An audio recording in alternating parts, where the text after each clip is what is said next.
आज की इस वीडियो में हम फिर से बात करेंगे एक और बहुत ही फैसिनेटिंग टॉपिक के बारे में जो कि साइंस और स्पिरिचुअलिटी को आपस में कनेक्ट करता है, यानी कि मेडिटेशन एंड डीएनए का कनेक्शन। जब भी हम मेडिटेट करते हैं तो हम सिर्फ अपने माइंड को ही काम नहीं करते, बल्कि हम अपनी बॉडी के डीपेस्ट लेवल यानी कि डीएनए के अंदर भी पॉजिटिव चेंज लेके आते हैं। अब एक साइंस की छोटी सी क्लास कि डीएनए होता क्या है। हमारे बॉडी के अंदर बहुत सारे सेल्स होते हैं। उन सेल्स की जो सबसे छोटी यूनिट होती है वो डीएनए होती है।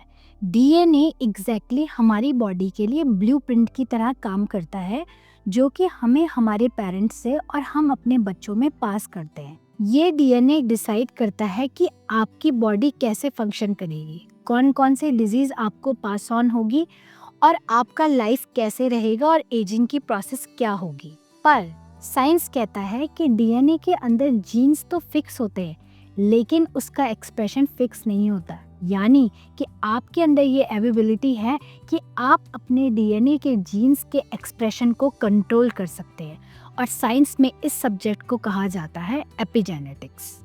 Doctor Elizabeth Blackburn Nobel prize winner ने डिस्कवर किया है कि लाइफस्टाइल और स्ट्रेस डायरेक्टली आपके डीएनए को इफेक्ट करती है। यानी कि जब भी हमारी बॉडी बहुत ज़्यादा स्ट्रेस में होती है तो हमारा बॉडी एक स्ट्रेस हार्मोन रिलीज करता है जिसको हम कॉर्टिसोल कहते हैं। जितना ज़्यादा हमारी बॉडी में कॉर्टिसोल रिलीज होगा उतना ही स्पीड से हमारा डीएनए डैमेज होना स्टार्ट हो जाएगा, और जब हमारा डीएनए डैमेज होना स्टार्ट हो जाता है तो हमारी इम्यूनिटी लो हो जाती है और एजिंग की प्रोसेस बहुत ज़्यादा फास्ट हो जाती है। हार्वर्ड मेडिकल स्कूल 2013 की एक रिसर्च में पाया गया कि अगर कोई भी व्यक्ति 8 हफ्ते तक माइंडफुलनेस मेडिटेशन करता है, यानी कि ध्यान को बहुत गंभीरता से करता है, यानी फोकस होके करता है, तो उसकी बॉडी के अंदर स्ट्रेस नामक जो जीन है वो पूरी तरीके से स्विच ऑफ हो जाता है और हीलिंग जीन एक्टिवेट हो जाता है। अब अगर हम डीएनए के स्ट्रक्चर को देखें तो डीएनए के टॉप में एक कैप लाइक स्ट्रक्चर होता है, एग्जैक्टली वैसे ही जैसे आपके शू लेसेस में एंड में प्लास्टिक कैप होता है।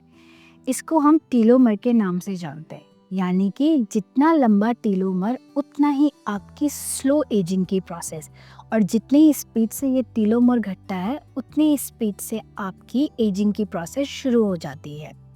यूसीएसएफ की एक स्टडी ने शो किया है कि रेगुलर मेडिटेशन करने से हमारी बॉडी में एक एंजाइम निकलता है जिसको हम बोलते हैं टीलोमेरेज।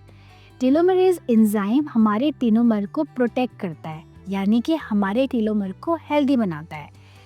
और जब हमारा टीलोमर हेल्दी होता है तो हमारी बॉडी की एजिंग की प्रोसेस स्लो हो जाती है। आपने अक्सर देखा होगा जो लोग मेडिटेटर होते हैं वो यंगर दिखते हैं, हेल्थियर दिखते हैं, उनकी स्किन अक्सर ग्लो करती है। अब साइंस के बाद बात करते हैं स्पिरिचुअलिटी की।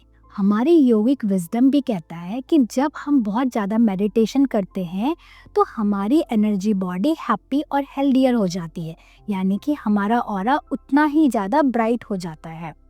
हमारी बॉडी में डीएनए एक एंटीना की तरह काम करता है जो कि हाई वाइब्रेशन फ्रीक्वेंसी को ही कैच करता है।